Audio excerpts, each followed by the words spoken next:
Pea whaium ni kwa tolo atu wai e motu ki ululau tā ke kau whakataha ke lātu mai a whakatata he maango mutalau.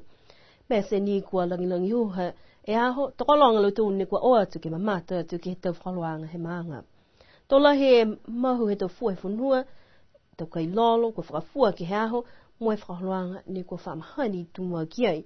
Kua whaikoloa talatalai, me tau ngā hua lima whoki ni kua whakatata, ka koe laulahi he tokoloa nei kua pītāni he sibi tuai, moe whakafua whoki ke he maam he aho. Koe tau kori whakatata whoki kua lahe mahuinga, ha koe mai kei whalua tau mga whawa mutalau, mai he tau maanga i tua, ke kau whakataha mai langatai atu ai ke tau whiaua, ke whakawhiawhia atu ke tau tangata kiskise. Kai whakamuna atu whoki ni e tupu mai anga he tau holonga mai i ululau tā. Kua hai ai, whalu matakai nanga ni kua hohoko mai papua ki whoki, he tau mutu i whafo, ke lata mai aholahi nei he maanga. Lawhi atu ki ai, e tau amana ki anga ke whakauru ai e whale tolu he kalisia he maanga, ke he awhiawhi a puniponi.